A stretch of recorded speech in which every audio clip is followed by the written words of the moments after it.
네, 안녕하세요. 일주일 만에 뵙죠? 네. 공부 책 좀 보시나요?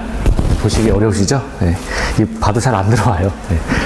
그리고 이제 자꾸 개정되고 그래가지고, 근데 그럼 나중에 개정되고 그때 다 나오면 그때 봐야지. 예, 그러면 그때 이제 시험 때까지 계속 개정되기 때문에, 예, 좀 지금 미리 조금씩 보셔야 됩니다. 자, 이제 아침에 받으신 거 OX 6주차라고 써 있는 거 있죠? 그거, 다 풀어보셨죠? 네. 그래서 그거 먼저 볼게요. 자, 1번이요. 자연 녹지 지역에 도시개발구역을 지정할 때는 도시개발구역을 지정한 후에 개발계획을 수립할 수 있다 그랬는데, 우리가 지난번에 봤던 게 개발구역 지정 후 개발구역을 먼저 지정하고 그리고 개발계획을 수립한다. 근데 원칙적인 모습은 개발계획을 먼저 세우고 이제 구역을 지정해야 되는데, 구역을 먼저 지정하고 그 다음에 개발계획을 수립하는 경우를 봤었죠. 그래서 예외적이었다 그랬는데, 우리 그 두 문자 따서 그냥 외웠어요. 뭐였죠? 자생도 국주. 자, 이렇게 했었죠. 그래서 자는 뭐예요? 자연 녹지지역, 생은 생산 녹지지역, 도는 도시지역 외의 지역. 다 써볼까요? 자,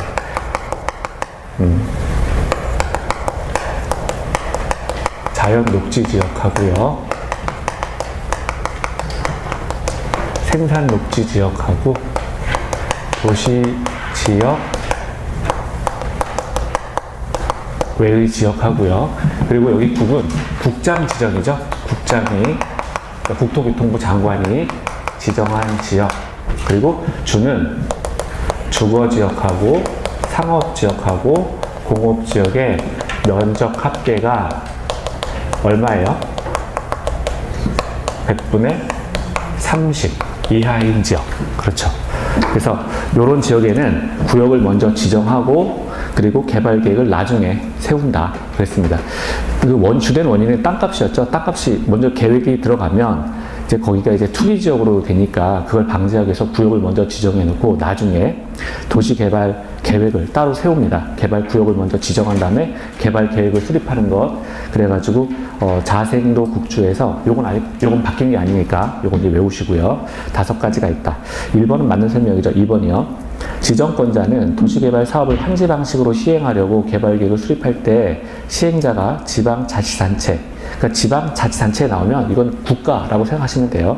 자, 지자체 또는 국가인 경우에는 토지 소유자의 동의를 받아야 한다 그랬는데, 토지 소유자의 동의를 받을 필요가 없죠. 시행자가 국가 또는 지자체인 경우에는 토지 소유자의 동의를 받을 필요가 없다라고 했습니다. 그래서 받아야 된다. 이 부분이 틀렸고요. 자, 3번이요. 산업통상자원부 장관이 10만 제곱미터 규모로 도시개발구역의 지정을 요청하는 경우에는, 자, 국토교통부 장관이 도시개발구역을 지정할 수 있다 그랬는데, 지금 일단 산업통상 자원부 장관이, 이 사람이 이제 중앙행정기관의 장이라는 사실을 기억하셔야 돼요. 중앙행정기관의 장이다. 그래서 이 사람 중앙행정기관의 장이 요청하는 경우에는 국장이 지정할 수가 있죠. 중앙행정기관의 장이 요청하는 경우에는 국장이 지정할 수가 있습니다. 그래서 3번은 맞는 거죠. 3번은 맞고요. 4번이요. 조합 설립에 인가를 신청하려면 국 공유지를 제외한 토지 면적의 3분의 2 이상에 해당하는 토지 소유자의 동의와 그 구역의 토지 소유자 총수의 2분의 1 이상의 동의를 받아야 한다 그랬는데, 첫 번째 그 지문에서 문장에서 제외한 이 부분이 틀렸죠. 다시 읽어볼게요. 그러면 이 지문을 옳게 고치려면 조합 설립에 인가를 신청하려면 국 공유지를 포함한으로 들어가야 됩니다. 자, 토지 면적 3분의 2 이상에 해당되는 토지 소유자의 동의와 그 구역의 토지 소유자 총수의 2분의 1 이상의 동의를 받아야 된다라고 해야 맞는 지문이 되는 거죠. 그래서 제외한이 아니라 포함한으로 바꿔야 된다.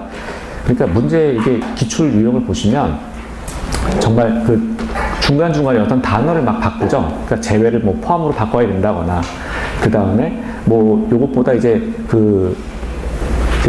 포함시킬 수 있다 또는 포함하여야 된다 이런 식으로 해서 서술어를 바꾸는 경우도 있고요. 그래서 이제 어디를 바꾸는지 그런 것도 좀 잘 보시면 됩니다. 자, 이제 5번이요. 도시개발조합의 조합원은 도시개발구역 내의 토지 소유자 및 저당권자로 한다 그랬는데, 우리 책 본 것 가운데 저당권자 이런 말은 안 나왔어요. 그래서 도시개발조합의 조합원은 토지 소유자로 한정하죠. 토지 소유자로 한정합니다. 어떤 그 토지에 관해서 이해관계를 갖고 있는 저당권자 이런 사람들은 해당 사항이 없고요. 토지의 소유자로 한정을 합니다. 조합원이 되려면 토지 소유자이어야 한다. 자, 그리고 자, 이거 6번은 안 배웠는데 이 사회에 자기를 위한 조합과의 계약에 관해서는 조합장이 조합을 대표한다 그랬는데 우리가 이따가 배울 건데요. 조합장이 조합을 대표하는 것이 아니라 감사가 조합을 대표하게 됩니다. 민법에서도 자기계약 금지 이런 거 배우시죠? 민총에서. 그래서 조합장이 조합을 대표하는 게 아니라 자, 감사가 조합을 대표한다라고 바꾸셔야 돼요. 7번이요. 도시개발 사업에 관한 실시계획에는 지구단위 계획이 포함되어야 한다. 자, 지구단위 계획이라고 하는 거는 일종의 그 어떤 단지화를 시키는 계획이었죠. 그래서 이 실시계획에는 지구단위 계획이 포함된다. 맞는 질문이죠? 맞습니다. 자, 8번이요. 시도지사가 실시계획을 인가하는 경우, 그러니까 도시개발 사업 실시계획을 인가하는 경우 국토교통부 장관의 의견을 미리 들어야 한다 그랬는데 그 시도지사가 실시계획을 인가하는 경우에는 그 아래 단계에 있는 사람들 시장, 군수, 구청장의 의견을 들어야 됩니다. 시장, 군수, 구청장의 의견을 미리 들어야 한다라고 해야 맞는 질문이래요. 자, 그리고 9번이요. 지방자치단체인 시행자가 토지를 수용하려면 그러니까 지자체가 토지를 수용하려면 아까 국가나 지자체가 토지를 수용하려면 그 토지 소유자의 동의가 필요 없다 그랬죠. 자, 사업 대상 토지 면적의 3분의 2 이상의 토지를 소유해야 된다 그랬는데 일단 요건 질문 자체가 조금 약간 그 기출이긴 한데 조금 약간 어색해요. 어색한데 일단 지자체가 지자체인 시행자가 토지를 수용하려면 그 토지 소유자의 동의는 필요 없고요. 토지를 소유할 필요는 없습니다. 그래서 소유한다. 이 부분이 틀린 거예요. 그리고 10번이요. 원형지의 면적은 도시개발구역 전체 면적의 3분의 2까지 한다 그랬는데 원형지는 3분의 1까지 한다. 3분의 1까지 한다. 그래서 지난번에 배웠고요. 자, 11번이요.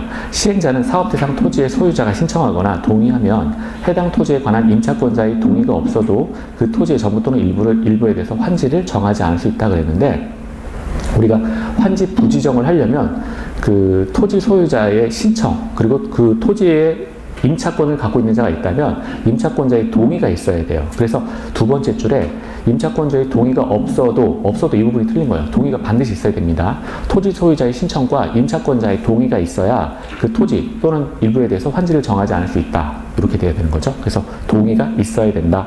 임차권자의 동의가 있어야 환지 부지정. 땅으로 받지 않고 돈으로 받아서 나가겠습니다. 이런 이야기죠. 이런 걸 정할 수 있다. 자, 그 다음에 12번. 환지 예정지의 지정이 있으면 종전의 토지에 대한 임차권 등은 종전의 토지에 대해서는 물론 환지 예정지에 대해서 소멸한다 그랬는데 환지 예정지의 지정. 그러니까 땅을 전에 이렇게 그 엉망인 땅을 새로운 땅으로 바꿔주겠습니다. 그래서 그 땅을 미리 지정하는 걸 환지 예정지라고 하죠. 그리고 환지 예정지 같은 경우에는 시행자가 환지 예정지를 정하는데 임의적 절차라고 그랬어요. 그래서 환지 예정지를 정할 수도 있고 정하지 않을 수도 있다라고 그랬는데 일단 환지 예정지의 지정이 있으면 여기서 두 번째 줄 후단에서 환지 예정지를 지정하면 기본적으로 어떤 특징이 있죠? 환지 예정지를 지정하게 되면 또 힘이 넘치네요. 자, 환지 예정지라는 거를 지정하게 되면 그 땅에 대한 어떤 권리가 전부가 다 이전해요. 그래서 우리가 전에 배울 때는 사용, 수익권이 이전한다 이렇게 배웠거든요. 그렇다면 여기 지금 문제가 되는 사안은 이제 임차권이죠. 임차권은 새로 발생한다는 거예요. 임차권은 새로 발생하는 걸로 봅니다. 이게 무슨 말이냐면 자, 우리가 환지가 이렇게 엉망인 땅이 있었잖아요. 이렇게 엉망인 땅이 있는데 이 부분에 대해서 1억짜리를 가지고 있는 토지 소유자가 있었다는 거죠. 그런데 요걸 이제 개발에 들어가면 이렇게 좋은 땅으로 이렇게 바꿔주는 거잖아요. 좋은 땅으로 이렇게 바꿔주는데 요 부분 1억짜리 땅으로 이제 교환을 해주는 거예요. 그렇죠. 그러면 이 땅에 원래 존재하고 있던 사용 수익권이 있을 거 아니에요. 그럼 이게 환지 예정지를 이건 이제 지정해도 되고 지정하지 않아도 되는 임의적 절차인데 시행자가 이 땅으로 바꿔주겠습니다 라고 해서 환지 예정지를 지정해 놓게 되면 여기 원래 있던 사용 수익권이 이쪽으로 다 이전한다는 이야기죠. 그러니까 이 땅의 권리가 그대로 이렇게 간다는 거예요. 근데 나는 이 땅을 빌려서 쓰고 있었어요. 임차권자죠. 토지에 대한 임차권자가 있었는데 토지의 임차권은 그럼 여기에 없어지면 안 되는 거잖아요. 원래 이 땅 빌려서 쓰고 있습니다. 여기 임차권도 새로 발생하는 것으로 본다는 거예요. 새로. 자, 그래서 지금 보면 소멸한다 11번에 두 번째 줄 소멸한다가 아니고요. 환지 예정지가 지정되면 사용 수익권이 이전하게 되고요. 임차권은 새로 발생하는 것으로 봅니다. 자, 그렇게 되고 13번이요. 환지 계획에서 정해진 환지는 그 환지 처분이 공고된 날의 다음 날부터 종전의 토지로 본다. 자, 종전의 토지로 본다. 그래서 지금 보면 이 환지를 하게 되면 환지 처분이 공고되면 소유권이 이전한다 그랬죠. 이 말은 무슨 말이냐면 지금 종전의 소유자로 본다. 지금 여기도 똑같은 거예요. 여기서 지금 1억짜리 땅을 가지고 있었어요. 근데 1억짜리 땅을 토지를 다 정비한 다음에 이 부분으로 바꿔주겠다라고 했다는 거죠. 이 부분. 그러니까 엉망인 땅이었는데 정비한 다음에 이렇게 새로 이 땅으로 이제 1억짜리를 바꿔주는 거예요. 바꿔주면은 자, 이 토지는 종전의 토지로 본다는 거죠. 이게 말이 똑같은 거예요. 이쪽이 아까 이렇게 환지 예정지에서도 사용 수익권이 이쪽으로 이전한다 그랬잖아요. 근데 이게 이 땅을 이 땅으로 바꿔주는 거니까 결국은 이 땅을 예전의 땅으로 보겠다라고 하는 이해예요. 자, 그래서 똑같은 이야기죠. 그래서 13번은 맞습니다. 자,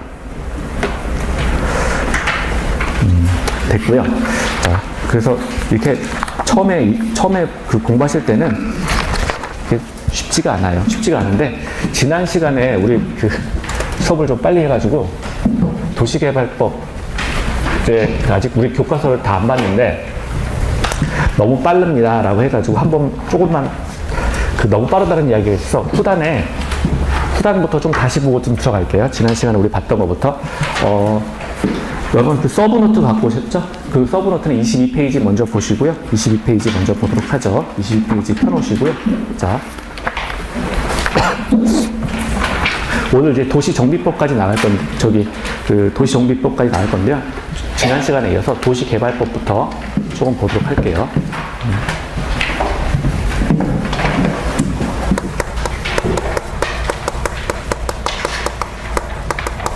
자, 도시개발법이요. 지난 시간에 우리가 어떤 거를 했냐면, 자, 도시개발법, 이걸 이제 하다가 이제 다 못 끝냈죠. 그래서 리프레시, 리뷰 한번 하죠. 자, 도시개발법은 뭐였죠? 이게 뭐 하는 법이었어요? 도시지역 안에 일정한 부분을, 일정 지역이라고 할까요? 일정 지역을 개발하는 법이다. 도시지역 안에 일정 지역을 개발하는 법이었어요. 그래서 도시가 이렇게 있으면, 이게 전체가 도시가 있으면 이 부분에 대해서 이 부분을 싹 밀어내고 새로 개발합시다 라고 하는 게 도시개발법이었어요. 그렇죠?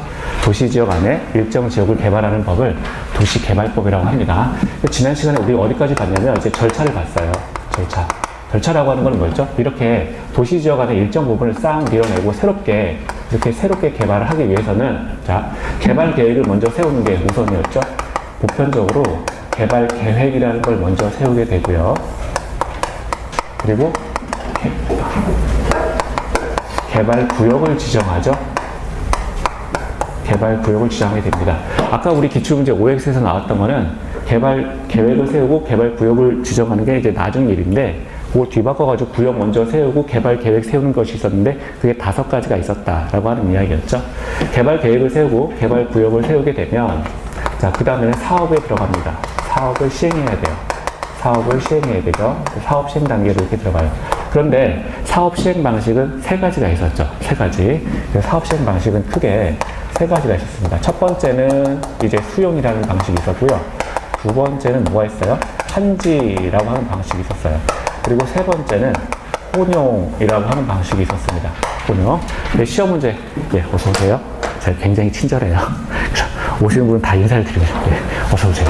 시험 문제 나오는 건 이제 수용하고, 예, 환지, 요 부분이죠. 예, 그래서 요게 보시고. 그러면 수용은 뭐냐? 수용이라고 하는 거는, 집단적인 토지와 그리고 주택을 공급하기 위한 방식이다라고 했습니다. 집단적인 토지와 주택을 공급하기 위한 방식이 이제 수용이라고 하고요. 환지는 우리 땅값이 너무 비쌀 때, 지가가 높을 때 사용하는 방식을 환지라고 했죠. 환지. 그래서 이거는 토지와 교환하는 방식이 환지였다 그랬습니다. 이렇게. 그리고 혼용은 뭡니까 하면, 요거는 수용하고 환지의 방식을 곁들여서 함께 사용하는 방식을 이제 혼용이다라고 했는데 시험하고는 뭐 관계가 없고요. 일단 시험은 수용하고 환지 방식 이렇게 크게 두 가지가 있었다라고 하는 거죠. 자, 여러분 사업 시행에 들어가면 우리가 지난 시간에 또 봤던 게 사업 시행자가 있었어요.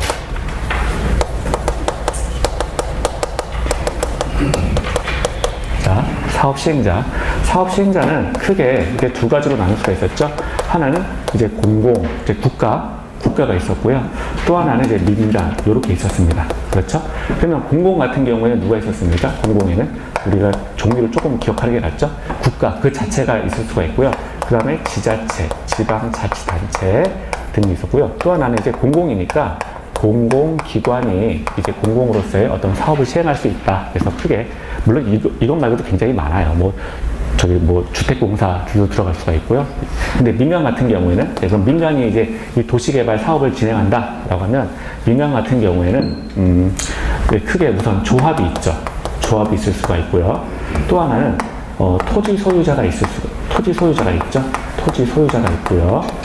그리고 또 하나는 이제 그 등록사업자, 국가로부터 허가를 얻어가지고 이 도시개발 사업을 진행하는 자들이 있어요. 이런 사람들을 이제 등록사업자라고 합니다. 등록사업자. 그래서 크게 조합 토지 소유자 등록 사업자인데 시험에 나온 건 이 조합하고 그 다음에 토지 소유자가 되겠죠. 조합은 뭡니까? 라고 하면 토지 소유자들의 모임을 조합이라고 하죠. 토지 소유자들의 모임을 조합이라고 합니다. 자, 그러면 이 조합 같은 경우는 자, 조합, 토지 소유자, 그리고 등록 사업자 크게 이렇게 세 가지가 볼 수가 있는데요. 그래서 근데 여기서 우리는 이제 지난 시간에 환지까지 갔기 때문에 이 둘을 조합하고 토지 소유자 같은 경우는 여기서 그 사업 시행할 때 환지 방식이 있었는데 얘네 둘은 환지 방식을 취한다라는 게 특징이었어요. 그러니까 조합과 토지 소유자는 환지 방식이에요.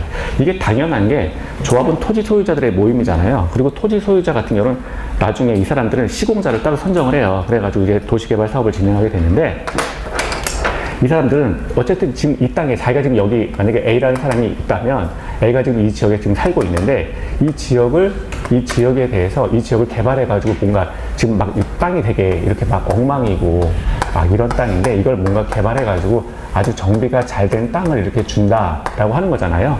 자, 그러면 결국은 내가 여기서 이 땅을 이만큼, A가 이 땅을 이만큼 가지고 있는데 요 땅을 새롭게 변화시켜서 요만큼 이렇게 나눠주는 거니까 땅에 대해서 관심이 많을 수밖에 없잖아요. 그래서 당연히 이 사람들은 내 땅이 걸린 문제니까 난 돈을 받고 나가진 않을 거야 라고 하는 거니까 환지 방식을 취할 수밖에 없죠. 환지 방식을. 당장 그게 돈을 뭐 억대로 많이 줘가지고 뭐 나가는 게 아니라면 이 사람들은 지금 이해관계가 당장 걸린 사람이어가지고 환지 방식을 취한다라고 했습니다. 그래서 환지 방식을 이렇게 취하게 되고요. 자, 이제 그 다음에 볼 거는 우리가 지난 시간에 또 봤던 게 네 번째로 봤던 게 사업 시행자까지 봤는데 사업 시행 방식을 지난 시간에 봤죠. 사업 시행 방식. 자, 사업 시행 방식 해가지고 첫 번째 우리 봤던 게 이제 수용하고 그 다음에 환지 이렇게 있었어요. 첫 번째 이제 다시 한번 보면 수용이라고 하는 방식이 있었죠. 수용은 이제 보면은 이렇게 일단의 도시 지역 안에 요 부분이죠.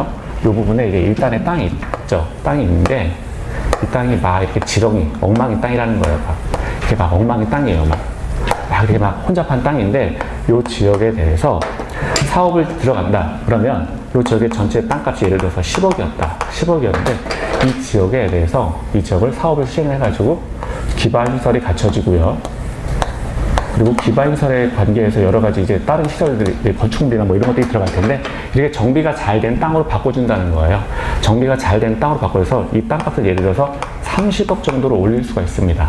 자, 그러면 이쪽에 수용이라고 하는 거는 이 사업 시행자가 이 땅을 정말 수용을 하는 거예요. 돈을 주고 10억을 사는 거예요. 이 땅을 사가지고 이렇게 잘 개발을 시켜서 30억짜리로 만들어 놓습니다. 그럼 차익이 지금 얼마가 발생하냐면 20억의 차익이 발생하죠.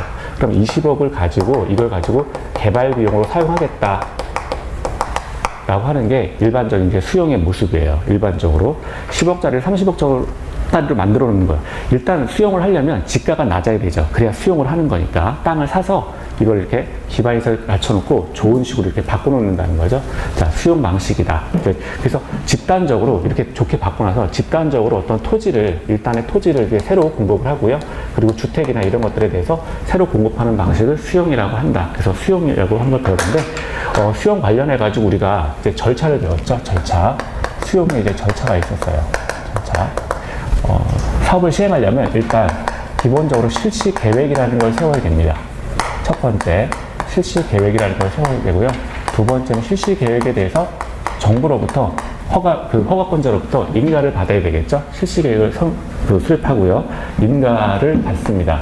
그리고 구체적으로 어떻게 하겠습니다 라고 하는 세부 목록이라는 걸 고시하게 돼요. 세부 목록을 고시한다. 자, 세부 목록을 고시해가지고요. 이 사람이 공사를 진행을 하죠. 세부 목록을 고시한 다음에 공사를 완료하고요. 그리고 이제 공사가 끝나면 이제 준공을 하게 됩니다. 준공. 자, 세부 목록 고시하고 공사 완료하고 준공하고요. 준공이 다 됐으면 이제 맨 마지막에 여기서 이제 공급을 하면 되는 거예요. 공급이라고 하는 거는 그냥 분양해 주는 겁니다. 이제 도시를 새로 싹 개발했으니, 자, 이제 뭐 원래 살던 사람들은 살 수 있으면 그냥 사는 거고, 또 아니면 나갈 사람들은 나가보라고 해서 맨 마지막에 이제 공급 단계로 이루어지는데, 이 공급을 우리가 분양한다라고 보는 거죠. 그래서 실시계획인가, 세부 목록 고시, 공사 완료, 준공, 공급. 크게 수용의 절차는 이렇게 나눌 수가 있어요. 그럼 세부 목록 고시라고 하는 건 뭡니까? 라고 하면 우리가 시행자가 이제 준비를 하고, 시행자가 이렇게 이런 절차, 어떤 수용자한테 권한이 발생하고 수용자한테 필요한 것들, 이런 것들을 알리는 것을 우리가 세부 목록을 고시한다라고 해요. 그래서 한마디로 세부 목록 고시는 시행자가 됩니다. 그러면 이때 시행자가 세부 목록이라는 걸 고시해야 되는데, 구체적으로 사업을 이렇게 진행하겠습니다 라고 하는 게 이 세부 목록 고시예요. 그러면 이 시행자 같은 경우에는 이제 민간이 있었고, 그리고 이제 공고가 있었죠. 그래서 둘 다 세부 목록을 고시해야 된다라고 하는 거였고요. 두 번째, 세부 목록을 고시했을 때 일정한 효과가 발생을 해요. 어떤 효과가 발생하느냐? 자, 우리가 공취법이라고 해서 들어본 기억이 있죠? 공익사업을 위한 토지의 취득 및 보상에 관한 법률. 그래서 공익사업을 위한 토지의 취득 및 보상에 관한 법률. 우리 책 넘기다 보면 많이 나와요. 그리고 공취법이 있어요. 이걸 다른 말로 뭐라고 하냐면 토지보상법이라고 합니다. 토지보상법. 토지보상법에 의해서, 다른 말로 세부 목록 고시하게 되면 공취법, 토지보상법에 의해서, 자, 사업 시행이 인정되는 거예요. 사업 시행이 인정되고 이걸 고시하는 효과가 발생을 합니다.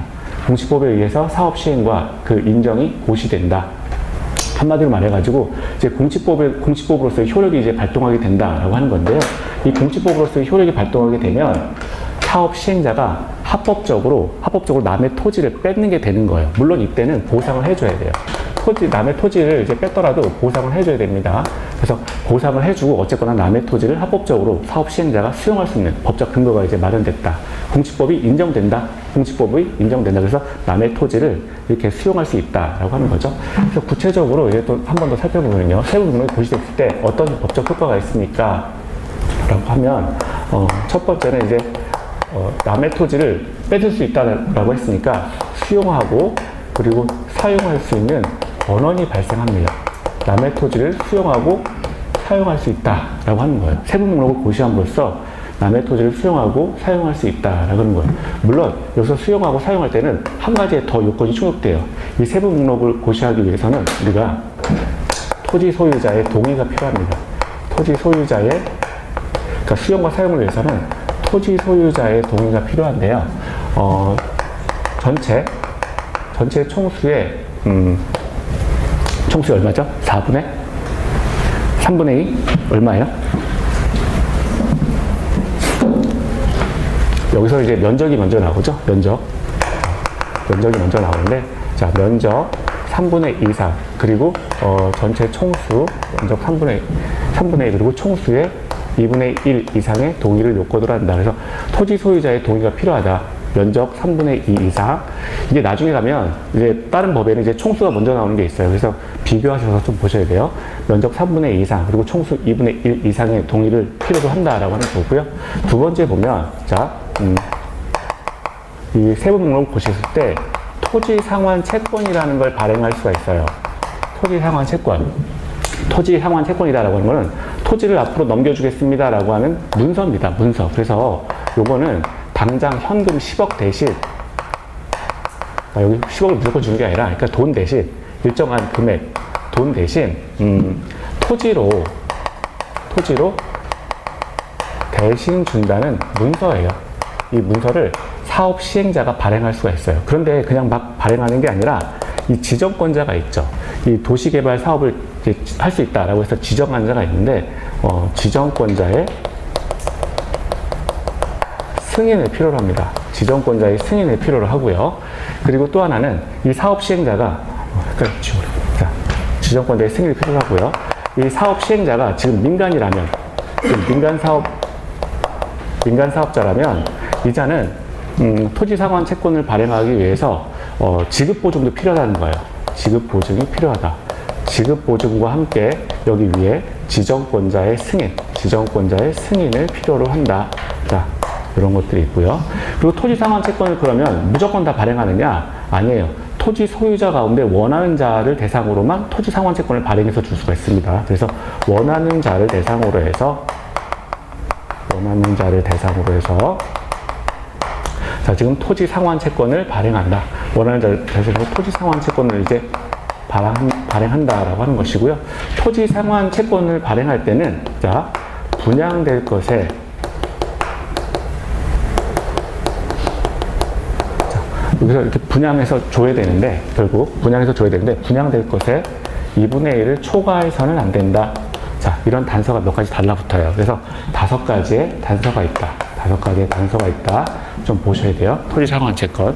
자, 그리고 세 번째, 어떤 걸 또 권한이 있습니까? 세분목 보실 때 선수금을 받을 수가 있어요. 선수금이라고 하는 거는 뭐냐면, 이 지금 도시개발 사업을 진행할 때는, 지금 수용 방식으로 진행할 때는 이렇게 길 닦고 뭐 어쨌거나 뭐 기반시설 깔고 뭐 이래야 되니까 비용이 굉장히 많이 들죠. 그래서 비용이 많이 드는데, 요 땅에 그 아직 개발되지 않은 상태의 땅, 그걸 이제 팔 수가 있다는 거예요. 사업 시행자. 개발되지 않은 상태의 토지를 매각할 수가 있습니다. 사업 시행자가. 이게 당연한 게, 여기 보면 이 사람이 10억에 사가지고 30억에 팔고 있는 거잖아요. 30억 땅으로 만들어놨는데, 그러면 사실 그래서 20억짜리를 지금 개발 20억 남는 걸 가지고 이제 개발 비용으로 사용하겠다. 이걸 이제 개발 비용으로 사용하겠다라고 하는 건데, 여기서 생기는 이제 20억이다라고 하는 게, 결국은 예를 들어서 이 땅을 지금 사놓고 30억짜리 만들었으니까 이제 20억 부분만큼은 개발 비용으로 사용하는 건데, 토지의 일부를 또 매각할 수가 있다는 거예요. 그래서 이쪽에 지금 들어가갖고 사업을 하겠다라는데 이쪽에 개발을 안 했어요. 그럼 이 상태를 개발되지 않은 상태에서 바로 팔아버릴 수가 있어가지고 이 비용을 가지고 이렇게 개발할 수 있다. 그런 이야기예요. 그래서 개발되지 않은 상태의 토지를 매각할 수 있다라고 하는 겁니다. 물론 사업 시행자가 이 개발되지 않은 상태의 토지를 매각을 해서 어떤 비용을 마련할 때는 그 지정권자의 승인을 필요로 해요. 지정권자의 승인을 필요로 한다라고 하는 단서는 달라붙겠죠. 자, 그리고 하나 더 있죠. 선수금이 있었는데, 선수금을 마련하기 위해서 파는 돈을 우리가 원형지라고 합니다. 원형지. 이 원형지라고 하는 거는, 자, 그러니까 원형지를 팔아가지고 선수금을 개발 사업자가 마련하는 거예요. 근데 원형지라고 하는 거는 이제 뜻도 알아야죠.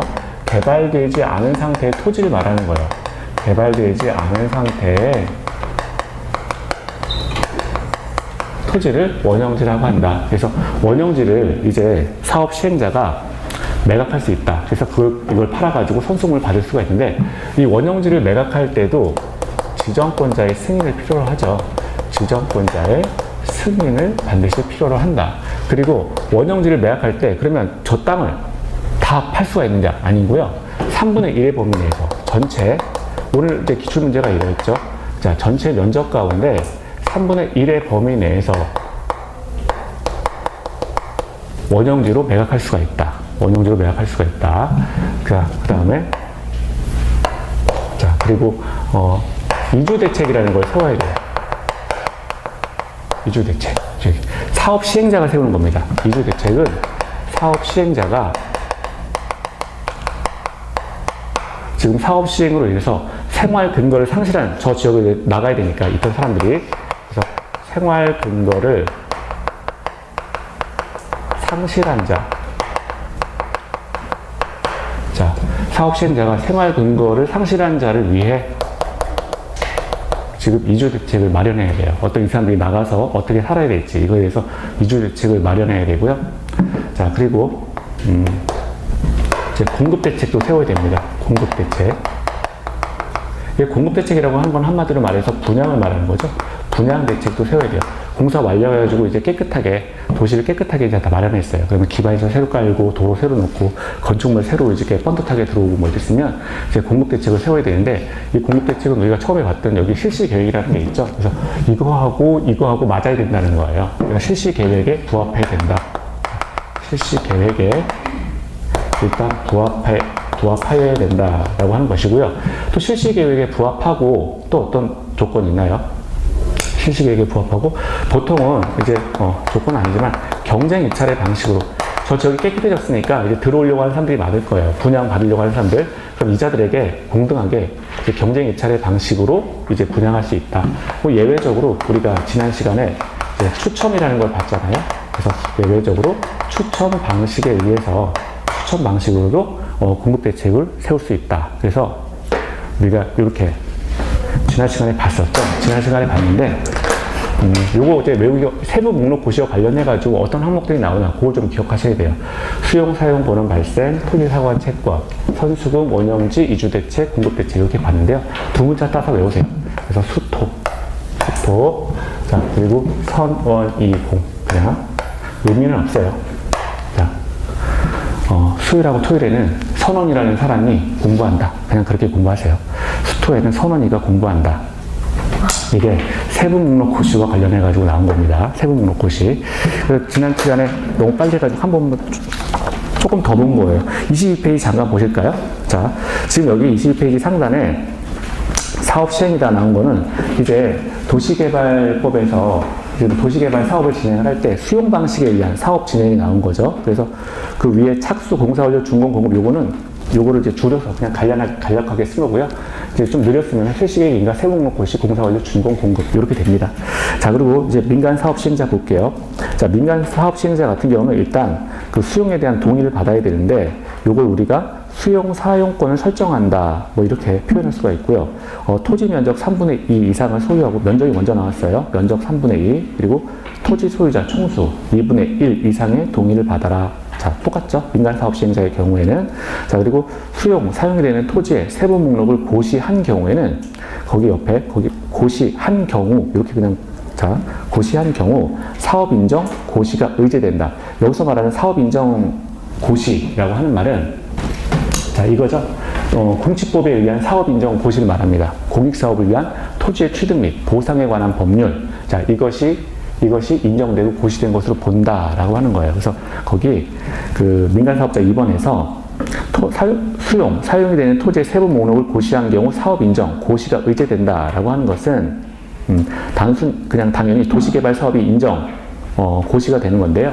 구체적으로 보면 공치법에 의해서, 다른 말로 토지보상법에 의해서 도시개발 사업이 진행된 것으로 인정, 고시된 것으로 본다. 자, 그런 말이고요.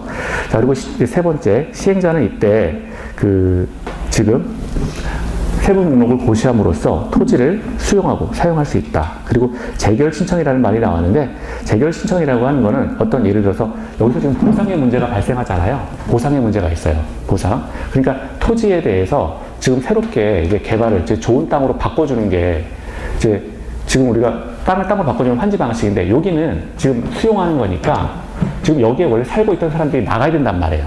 그렇죠. 나가야 되는 거예요. 그러면 이제 보상의 문제가 발생을 하는데, 나는 쟤보다 내 땅은 더 좋은데 보상을 적게 받았어. 또는 뭐 예를 들어서 내 생각에는 얼마 보상 받아야 된다고 생각했는데 그걸 뭐 금액이 못 미쳤어. 이런 경우에는 행정청을 상대해가지고 뭐 소송을 제기할 수 있잖아요. 그래가지고 여기 보면 재결이라고 하는 거는 그 행정청을 대상으로 해가지고 하는 일종의 항의예요. 그러니까 행정청을 대상으로 해서 토지 보상금을 다시 책정해줘라고 요구하는 행위를 재결 신청이라고 합니다.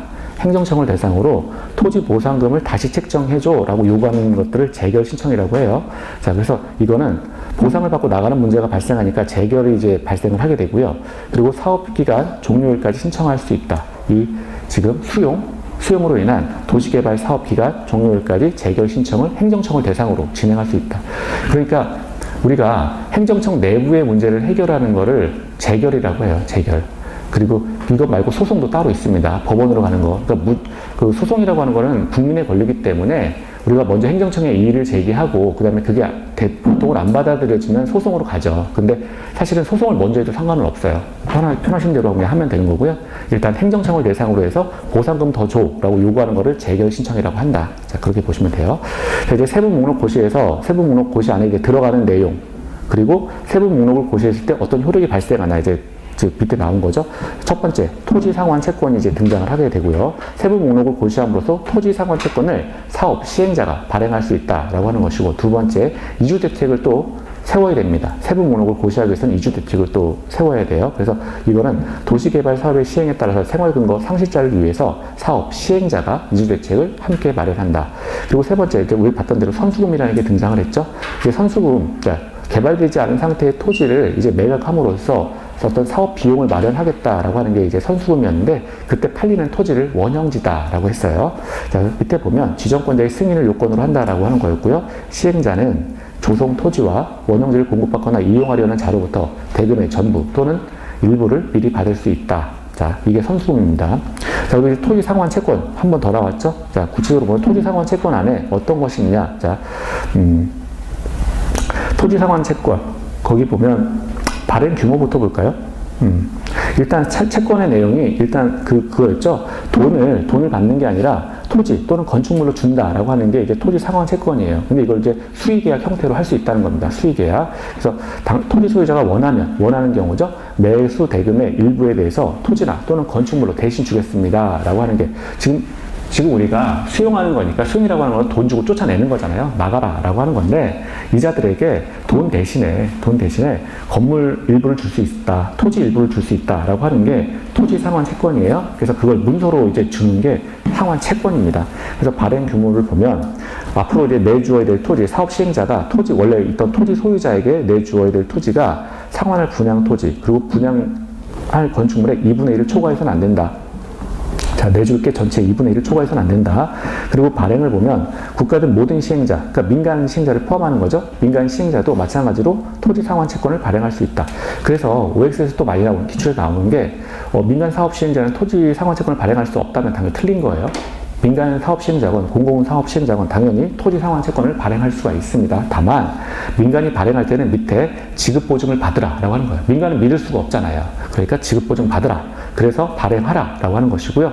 이때 또 하나, 지정권자의 승인을 필요로 합니다. 지정권자의 승인을 필요로 한다. 그래서 거기 보면 지금 도시는 큰 거잖아요. 큰 거니까 큰 사람들이 이제 발행한다. 큰 사람들이 이제 승인해줘야 된다. 그래서 시도지사, 대도시장, 국장, 우리 그 도시개발 큰 거니까 큰 사람들 셋이서 이렇게 승인해줄 수 있다. 지정권자의 승인을 요건으로 한다라고 하는 것이고요.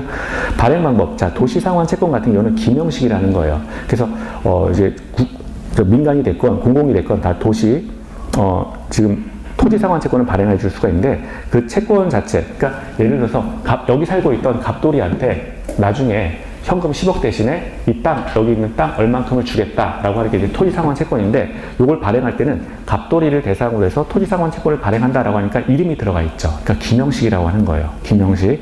근데 이름이 들어가 있는데 이거를 이제 갑돌이가 팔아서 이제 양도, 다른 사람의 제3자에게 매각할 수도 있다는 겁니다. 그래서 양도도 가능한 상태에 기명식 증권으로 받는다. 그러니까 국가나 지자체나 또는 민간 사업 시행자는 갑돌이에게 10억 대신에 일정한 토지를 준다라고 하는 문서를 이제 발행해 줄 수 있다는 것이고요. 그 토지를 받은 자가 양도할 수 있다. 자, 그리고 이율 결정은 넘어가 주셔도 되고요. 원형지를 볼게요. 자, 우리가 토지 상환 채권과 함께 이제 볼 게 이제 원형지죠. 그래서 아까 우리 선수금 관련인데요. 매각되지 않은 상태의 토지를, 그러니까 그 개발되지 않은 상태의 토지를 이제 팔아서 받는 돈이 선수금이었고, 그때 팔리는 토지가 원형지다라고 했습니다. 그래서 조성되지 아니한 상태의 토지를 원형지라고 한다라고 하는 것이고요. 이때 그러면 조성된 토지를 공급할 때는 어떤 가격이 따르냐? 감정 가격에 따른다. 공급을 했어요. 그럼 예전부터 이제 땅값이 올라갔겠죠. 그러면 이제 감정 가격에 따른다. 자, 밑에 이제 옆에 가시면 원형지가 나오죠. 원형지 구체적으로 나와요. 개발 사업으로 조성되지 아니한 상태 토지를 원형지라고 한다. 자, 시행자는 지정권자의 승인을 받아서 원형지를 공급할 수 있다. 승인이 포인트입니다. 시행자가 지정권자의 승인을 받아야 돼요. 자, 그리고 자, 공급되는 원형지를 보면 도시개발구역 전체 면적의 3분의 1 이내 범위 내에서 지금 공급되지 않은 상태로 토지를 사업 시행자를 매각할 수 있다. 그런 의미죠. 그래서 3분의 1 잘 보시고요. 자, 그럼 이게 공급받는 자, 이 자를 공급 대상자라 그래요. 그리고 그 자를 또 원형지 개발자라고 합니다. 그러니까 용어를 좀 잘 보셔야죠. 사업 시행자가 그 원형지를 필요로 하는 자에게 원형지를 매각을 해요. 그러면 그 원형지를 사는 사람이 공급 대상자 또는 원형지 개발자라는 거예요. 그러니까 똑같은 말이에요. 공급 대상자, 원형지 개발자 다 똑같습니다.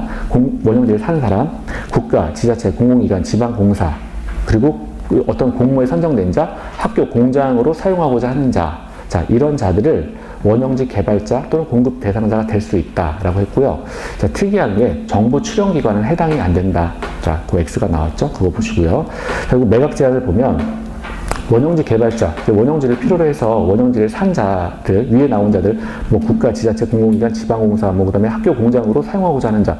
주로 문제되는 게 학교, 공장으로 사용하고자 해서 원형지를 산 자가 있어요. 이런 자들은 원형지 개발자라고 했는데, 이런 자들은 10년 이내의 범위 내에서 매각 제외된다. 이때 국가, 지자체는 제외된다. 이렇게 나왔는데, 국가나 지자체 같은 경우에는 원형지를 사서 바로 팔 수도 있다는 거죠. 사업 시행자로부터 원형지를 사서 바로 팔 수도 있다라고 하는 거예요. 다만 국가와 지자체를 뺀 나머지 이 지역을 학교로 쓰겠습니다. 또는 공장 짓기 위해서 원형지가 필요합니다. 라고 해서 원형지를 매수한 자, 원형지 개발자, 다른 말로 원형지 공급 대상자가 있는데 이 자 같은 경우는 10년 내 원형지에 사서 매각할 수 없다. 이건 중요한 거니까 꼭 보시고요. 자, 그리고 이제 원형지 개발자 볼게요. 사업 시행자가 원형지 개발자, 공급 대상자를 대상으로 해서 원형지를 공급을 계약을 했는데 일정한 경우는 해제할 수가 있다는 거예요. 해제라고 하는 거는 소급해서 무효로 돌리는 행위를 해제라고 하죠. 자, 그러면 네 가지 이유가 나와요. 원형지 개발자가, 아까 이게 원형지 매수자예요. 원형지 개발자가 제3자에게 매각한 경우, 그래서 동그라미 하시고요. 그리고 두 번째 보면 그 원형지 개발자가 학교 짓겠습니다, 공장 짓겠습니다 하고 땅을 사가서 공사 착수를 안 해요. 이걸 우리가 미착수라고 하죠. 미착수.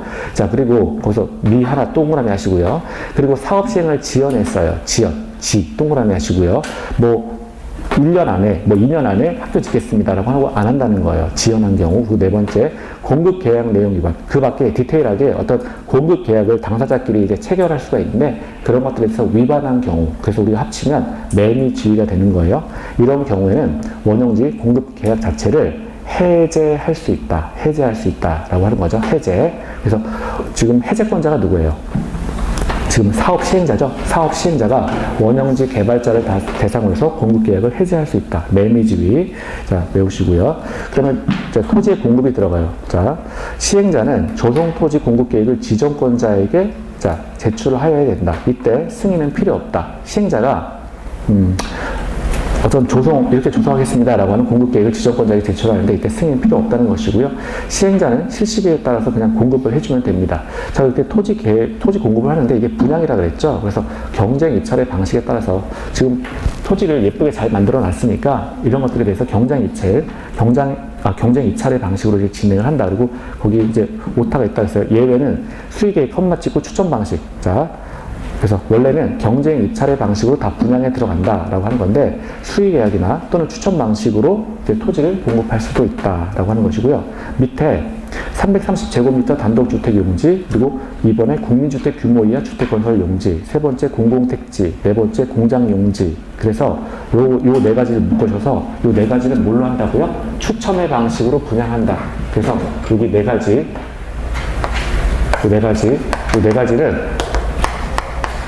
추첨의 방식으로 하는 겁니다. 추첨의 방식. 그렇게 써서 묶어서 외우시면 돼요. 다시. 그 토지의 공급에서요, 거기 양가로 3번에서 토지 공급 세미콜론하고 경쟁 입찰 방식 그 밑에 1번 330제곱미터 이하 단독주택 용지, 2번 국민주택 규모 이하 주택건설 용지, 3번째 공공택지, 4번의 공장 용지, 요거는 가로로 묶어서 추첨의 방식으로 분양, 이렇게 써놓으시면 돼요. 이 네 가지가 예외라는 거예요. 그래서 원래는 경쟁 입찰 방식으로 이제 그 토지를 분배해야 되는 거잖아요. 그런데 그렇게 하지 않고 그냥 추첨의 방식으로 한다. 자, 그리고 이때 토지를 공급할 때 공급 가격은 마찬가지로 감정 가격이다. 자, 감정 가격이다. 자, 그리고 학교 폐기물, 처리시설, 공공청사 이런 것들은 감정 가격 이하로 공급할 수 있다. 감정 가격 이하로 공급할 수 있다. 그래서 5번도 좀 보시고요. 이제 환지하고 조금 줄까요? 시간이 많다. 자, 환지 볼게요. 환지.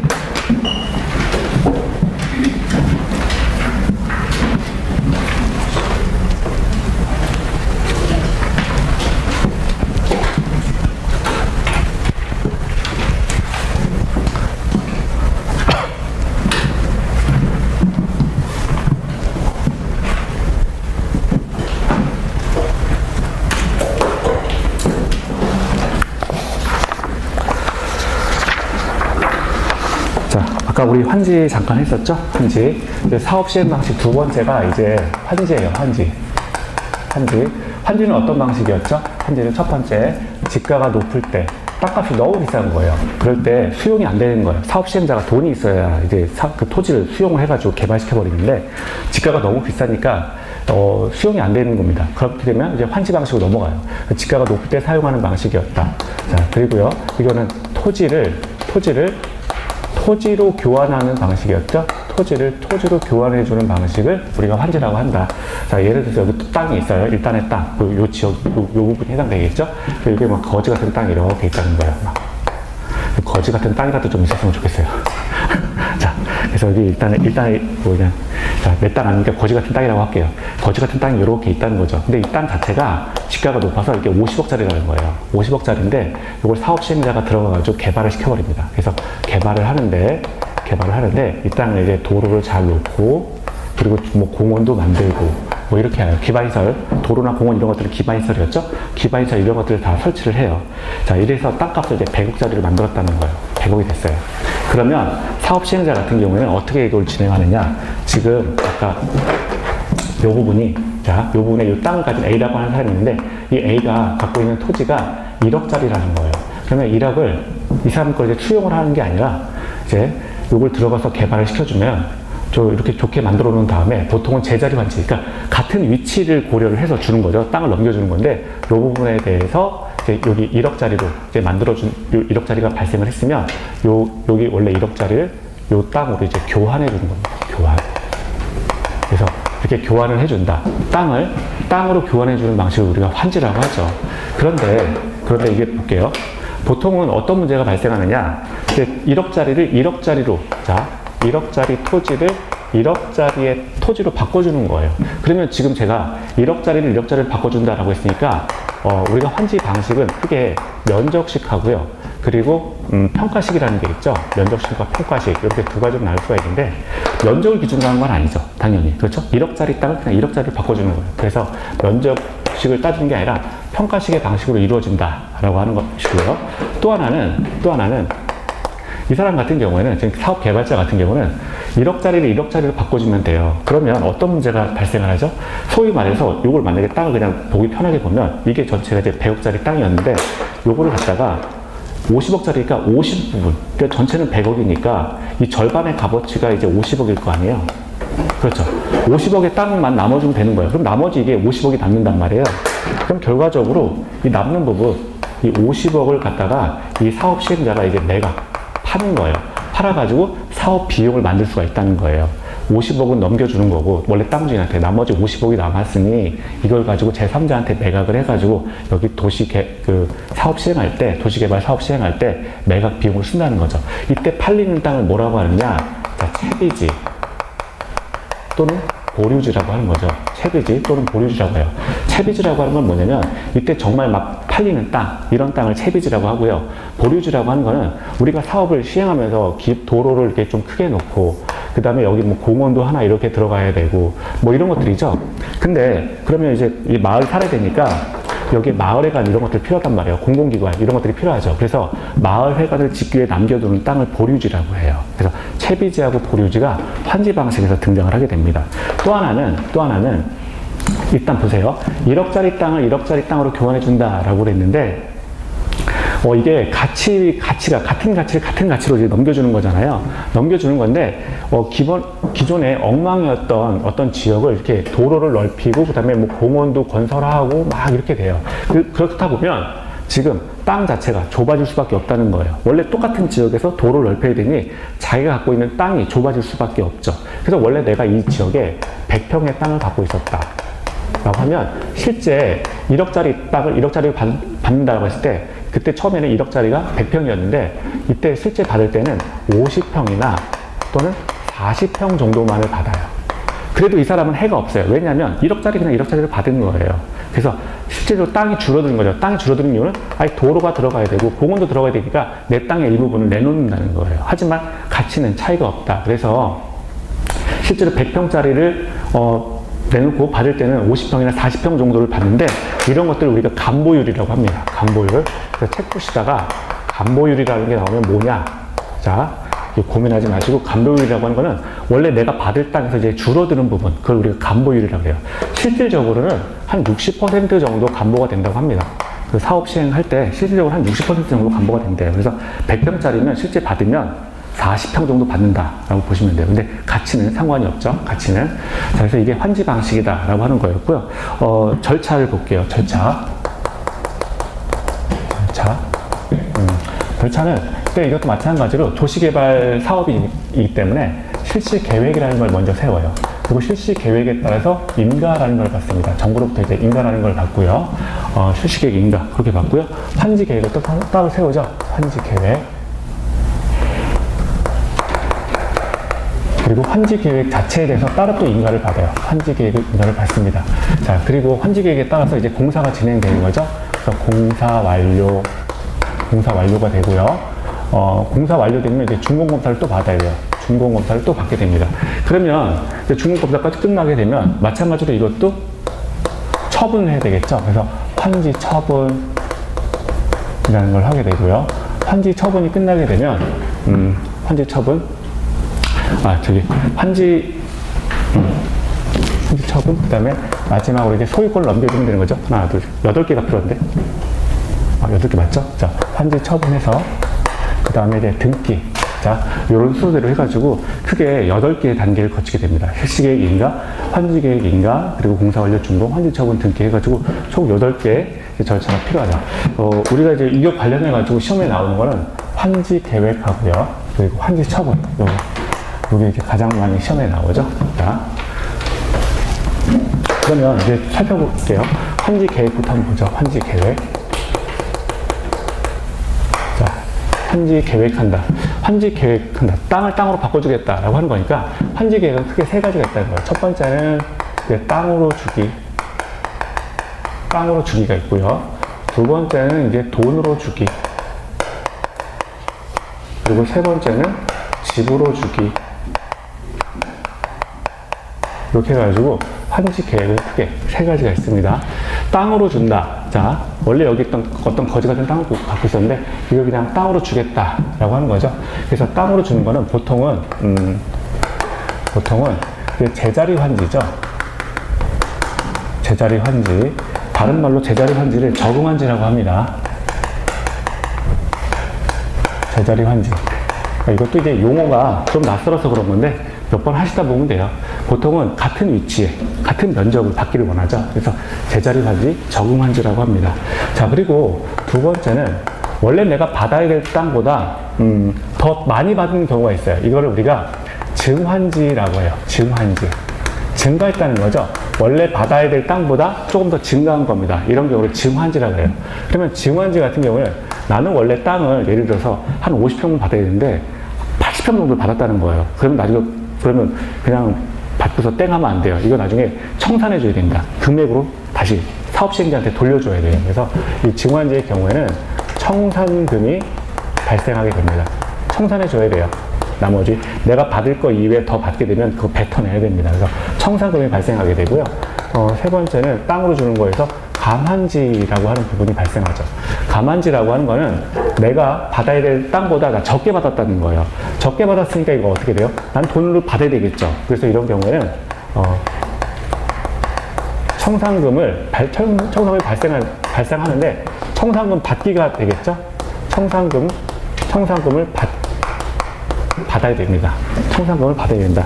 자, 두 번째는 이제 돈을 주기가 있어요. 사업 시행자가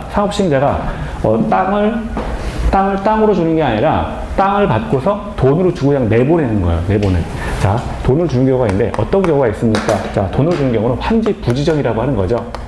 환지 부지정. 자, 나는 땅을 땅으로 받지 않겠습니다. 내 땅 가져갔으면 돈으로 주세요 라고 하는 게 환지 부지정이죠. 환지를 거부하겠다, 환지를 지정하지 않겠다 라고 하는 게 환지 부지정이 돼요. 이 환지 부지정 같은 경우에는, 자, 아까 우리 기출에도 나왔지만 일단 토지 소유자의 신청이 있어야 돼요. 토지 소유자가 신청해야 됩니다. 내 땅 가져갔는데 나 이거 내 땅으로 돌려주지 마시고요, 돈으로 주세요 라고 하는 거죠.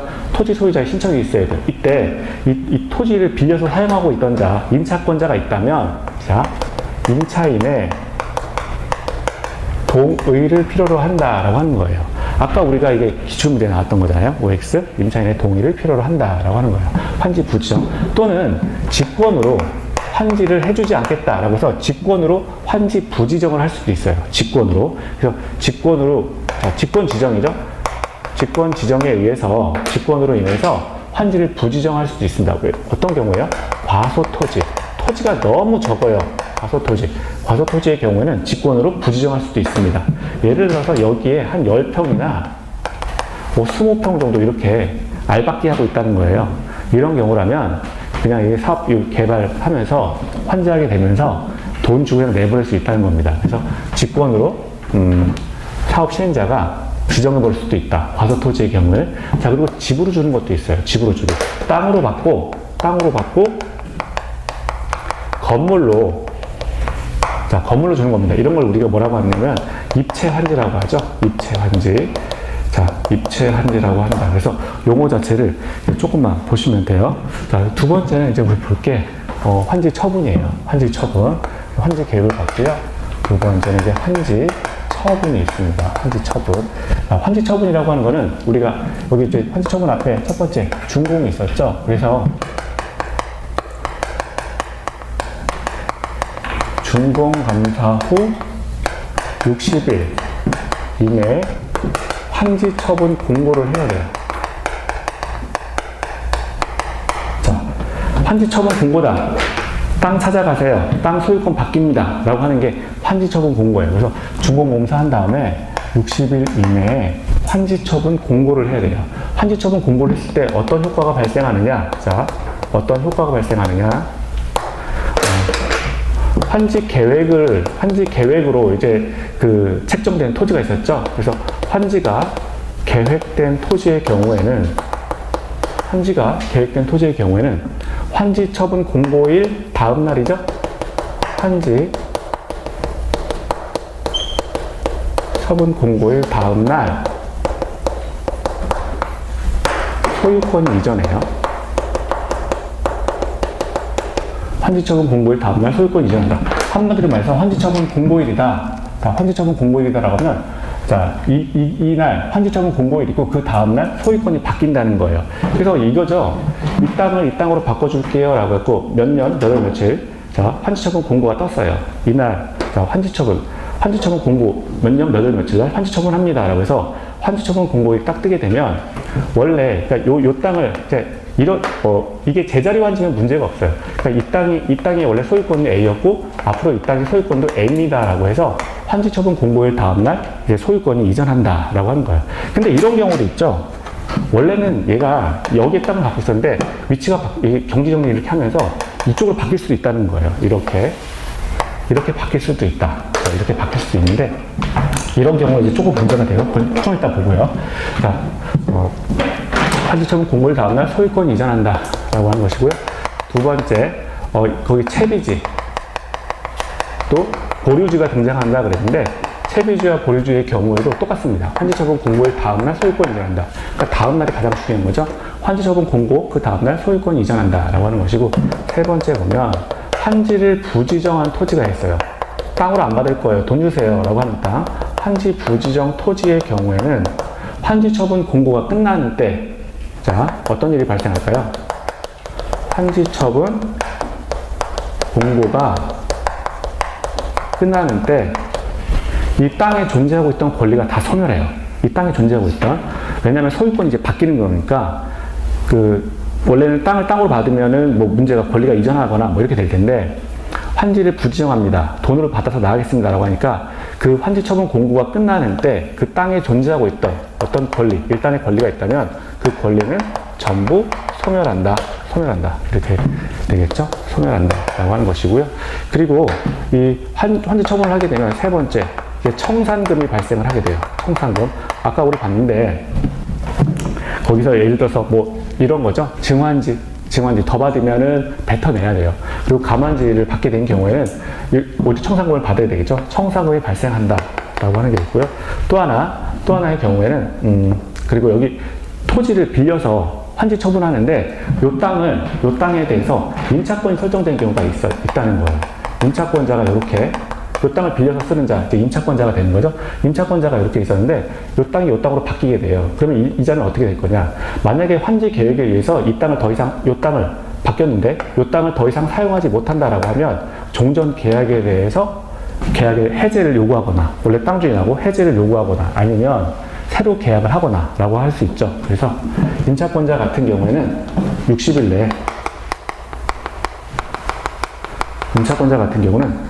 내에 뭐 예를 들어서 계약을 해제하거나 아니면 뭐 예를 들어서 내가 몇 퍼센트는 지금 환지가 돼갖고 못 쓰니까 주인하고 뭐 새로 하십시다. 뭐 이 부분에 대해서는 뭐 돈을 좀 금액에 대해서 조금 감해주세요. 아니면 뭐 땅 주인 뭐 돈을 더 받던가라고 해서 60일 내 계약을 해제를 하거나 아니면 계약을 갱신할 수가 있다는 거예요. 계약을 새로 체결할 수 있다. 그래서 임차권자가 환지를 해서 피해를 본 것이 있다면 60일 내에 청구할 수 있다라고 하는 부분을 좀 보셔야 돼요. 자, 그리고 이제 조금만 더 보고 할게요. 23페이지 볼게요. 거기서 환지 계획을 볼게요. 23페이지 서브에 보면 환지 계획의 작성자는 자 거기 보면 행정청이 아닌 경우에, 그러니까 민간을 말하는 겁니다. 그러니까 환지 계획은 공공도 세우고 민간도 세워요. 그런데 민간인 경우에는 거기 행정청이 아닌 시행자의 경우, 이게 민간이에요. 민간인 경우에는 자 특별자치도지사, 시장, 군수, 구청장의 인가를 필요로 한다. 그래서 우리가 그냥 인가를 필요로 한다. 이 정도 보시고요. 환지 계획을 세울 때는 원래는 이제 제자리 환지니까 같은 땅 위치에 있던 땅을 줘야 되겠죠. 그런데 그렇게 되지도 않을 수 있는데 어쨌거나 고려를 해야 된다. 위치, 지목, 면적, 토질, 수리, 이용 상황, 환경 등을 고려해야 된다. 그래서 위지면 토수리환 이렇게 외우세요. 위지면 토수리환을 환지 계획을 세울 때 고려해야 된다. 위지면 토수리환. 자 보시고요. 예외. 자 토지 소유자의 신청 또는 동의에 의한 환지 부지정을 할 수 있다. 그러니까 환지 계획에 대해서 환지 부지정을 할 수 있다라고 하는 것이고요. 돈 주고 내보낼 수 있다는 것이고요. 기존 땅 소유자를. 그리고 이때 임차권자의 동의를 받아야 된다. 그 땅에 어떤 권리관계를 갖고 있는 자가 있다면 이 자의 동의를 받아서 환지 부지정을 할 수 있다라고 하는 소리예요. 자 그리고 면적을 고려해야 되는데 아까 위지면 토수리환 그래서 면적 고려하잖아요. 그런데도 불구하고 증환지나 감환지나 이런 것들이 발생할 수 있다는 것이고요. 그리고 때로는 과소토지의 경우에는 직권 부지정으로 돈 주고 내보내는 것도 생각해야 된다. 자 그리고 공공시설 환지가 있는데 자 이때는 자 공공시설이죠. 그래가지고 어떤 마을회관 뭐 이런 거 짓는데 위치나 면적은 고려하지 않습니다. 위치나 면적. 그러니까 이게 공공시설 같은 경우는 사실 위치나 면적을 고려하지 않고 그냥 이렇게 짓는 경우가 있고요. 그리고 입체환지, 자 땅 받고 건물로 주세요라고 하는 게 입체환지였죠. 토지 소유자의 신청을 받아서 신청 동그라미 하시고요. 신청을 받아서 입체환지 할 수 있다. 자 그리고 땅을 팔아야 돼요. 채비지나 보유지가 발생하는데 경비 충당을 위해서 사업 시행자가 매각하는 토지를 채비지라고 했고요. 그리고 경비 충당하기 위해서 마찬가지로 땅을 팔거나 뭐 아니면 그렇게 공공 마을회관 집에서 이렇게 남겨두는 땅 이런 것들을 이제 보류지라고 합니다. 그래서 경비 충당 목적과 공공 목적을 위해서 남겨두는 땅을 보류지라고 한다. 자, 채비지와 보류지가 환지 계획에 다 들어가 있어야 돼요.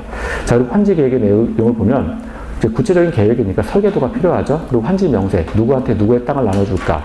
자, 그리고 뭐 청산 대상, 아까 환지 부지정한 사람들 있잖아요.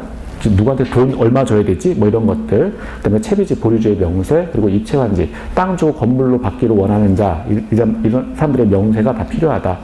자, 그리고 다음 옆에 보시면 환지 예정지가 있죠. 이거는 임의적이라 그랬어요. 아까 임의적. 그래서 시행자가 환지 예정지를 지정할 수도 있지만 안 할 수도 있다. 자, 첫 번째, 시행자는 도시개발 사업의 시행을 위해서 환지 예정지를 지정할 수 있다. 지정해야 된다 그러면 틀린 거예요. 지정할 수 있다예요. 자, 두 번째, 임차권자 등의 권리 목적도 함께 지정해야 된다. 어떤 그 땅에 이해관계를 갖고 있는 자가 있다면 이 땅에 이러한 자의 권리 목적이 있습니다 라고 하는 것도 함께 지정해야 된다. 그리고 세 번째, 사용 수익권 이정.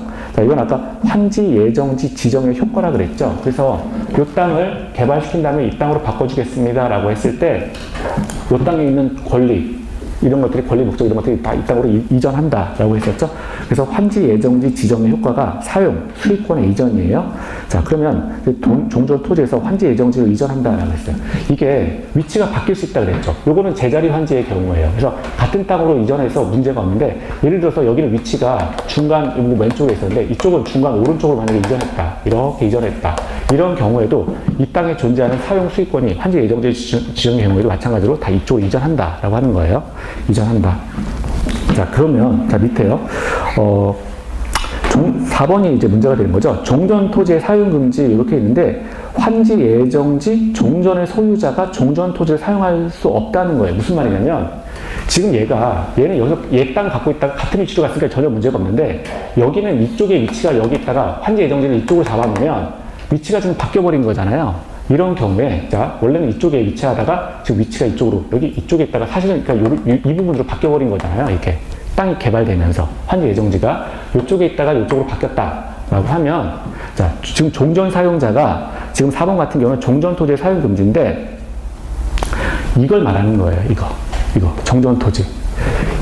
여기 있는 땅을 이걸로 바꿔줘야 되는 거예요. 그러면 여기에 사용하고 있던 사람의 경우에는 사용을 더 이상 하면 안 되는 거잖아요. 지금 여기가 만약에 B가 새로 받기로 한 땅이 이 부분이란 말이에요. 그럼 여기에 원래는 C라고 하는 사람이 이 부분을 이제 소유하고 있었어요. 그러면 땅이 다 바뀌어버리는 거니까 종전 소유자, 환지 예정지, 여기가 환지 예정지죠. 환지 예정지의 종전 소유자는 더 이상 이 토지를 사용할 수 없다는 거예요. 아니, 당연한 거잖아요, 이게. 그쵸? 환지 예정지의 종전의 소유자가 종전 토지를 사용할 수 없다는 의미예요. 자, 그리고요, 밑에 채비지. 자, 시행자가 사용 수익 처분할 수 있다. 그래서 개발 비용 마련하기 위해서 팔아먹을 수 있는 땅이 이제 채비지였다. 그리고 그 밑에 넘어가시고요. 이 그림은 나중에 조금 책 한번 보시고 그다음에 보시면 돼요. 자, 그리고 6번에 보면 임차권 등의 목적인 토지에 관해서 환지 예정지가 지정된 경우에 증감 청구할 수 있고 60일 내에 이제 이해관계 조정하라라고 한 겁니다. 어떤 토지에 대해서 이해관계를 갖고 있는 자가 있어요. 그러니까 여기 환지 예정지, 원래 여기에 또 임차권자가 이렇게 있었다는 거죠. 임차권자가 이렇게 있었는데 이제 토지가 이렇게 바뀌어요. 토지가 바뀌게 되면 임차권자가 예를 들어서 환지가 지정됨으로써 더 이상의 어떤 임차 목적대로 사용할 수가 없다. 자, 이런 경우에는 계약을 해제하거나 또는 이미 낸 비용에 대해서 반환을 받거나 또는 또 증가해서 돈을 더 주거나 이런 것들 할 수 있다. 그런데 60일 내에 하라라고 하는 거죠. 기간 60일 요거 하나 보시고요. 자, 그리고 준공검사가 나와 있죠. 준공검사. 요거 말하는 거예요. 요거. 자, 준공검사. 자, 준공검사 전 또는 공사 완료 공고 전에는 조성 토지를 사용할 수 없다. 채비지는 제외됐다 그랬는데 이건 당연한 거죠. 채비지는 팔 수 있는 땅이니까 이건 상관없고요. 준공검사 전까지 또는 공사 완료 공고 전에는 조성 토지를 사용할 수 없다. 자, 여기까지 보시고요. 자, 오른쪽 가시면 환지 처분이 있습니다. 환지 처분이요. 시행자는 준공검사 60일 이내에 환지 처분 공고해야 된다. 자, 그리고 두 번째, 환지 처분을 하게 되면 소유권을 이제 취득하게 되는 거죠. 환지 처분 공고일 다음날, 자, 종전 토지로 본다. 자, 요 토지로 바꿔주겠습니다. 라고 했으면, 요 바뀐 토지, 새로운 토지, 요 토지에 대한 권리를 취득하는데, 이 토지에 대한 이 토지는 과거 옛날 자기가 갖고 있던 토지로 보겠다. 라고 하는 게 종전 토지로 본다. 라는 소리예요. 종전 토지로 본다. 자, 그리고 권리가 이전되는데, 환지 처분 공고일 다음날, 자, 권리가 이전되는 거죠. 종전 토지에서 환지로 권리는 이전된다. 이 땅에 어떤 권리가 있다면 환지 처분 공고일 다음날 이 땅으로 다 권리가 이전한다. 라고 하는 거였고요. 자, 그리고 예외가 볼게요. 예외. 종전 토지에 이 권리가 이전하는 게 원칙인 거예요.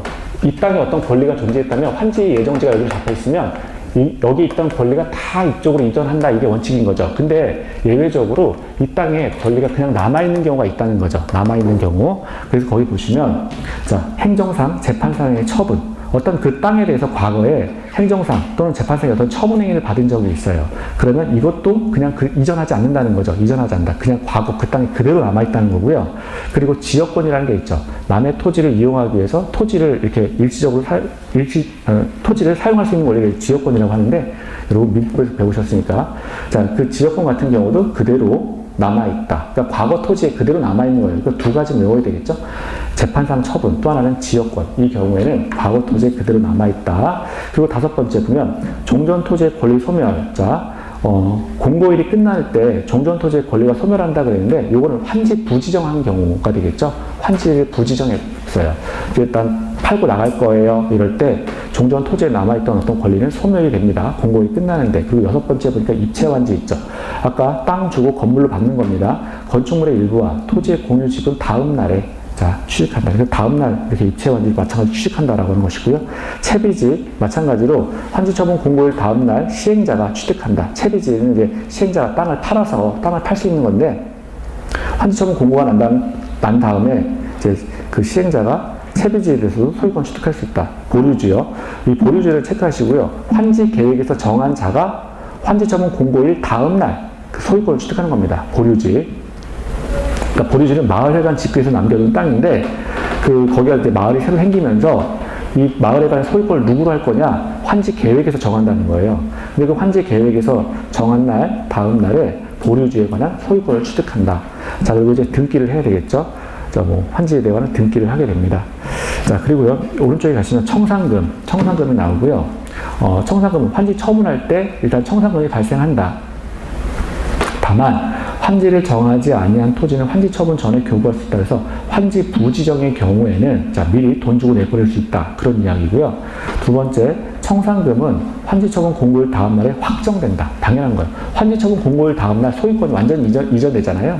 그러니까 청산금을 소유권을 받은 자가 원래 내가 받아야 될 땅보다 적게 받았어. 또는 내가 받아야 될 땅보다 더 많이 받았어. 이렇게 나올 수가 있겠죠. 많이 받은 자는 가만히 있을 텐데 적게 받은 자가 이제 들고 일어나겠죠. 이런 경우에는 그 청산금을 지급해줘야 된다. 자, 그리고요, 청산금에 대해서도 한꺼번에 이제 주는 게 아니라 분할 징수하고 또 분할 교부도 가능하다. 사업 시행자가 그들에게 이제 그 토지를 적게 받거나 또는 많이 받은 자들에게 돈을 주거나 돈을 받아야 되는데, 분할 징수하거나 분할 교부 가능하고 기간은 5년 내다. 자, 그 다음에 도시개발 채권이라는 게 있는데, 이거는 사업 시행을 위해서 그 시도지사가 채권을 발행할 수 있다는 거예요. 사업 시행. 이제 공공이 이제 주체가 돼서 어떤 사업 시행하는 경우에 부족할 수가 있잖아요. 공사 금액이. 이런 경우에 채권 발행할 수 있다. 그래서 도시개발 채권, 시도지사가 발행한다. 이 부분 보시고요. 거기 보면 채권이, 소멸시효 원금은 5년이고 이자는 2년이다. 그냥 이 정도만 좀 보세요. 자, 그래서 여기까지 보시고요. 잠깐 쉬었다가 이 책을, 교과서를 보겠습니다. 잠깐 10분만 쉬고 교과서 보도록 하죠. 예.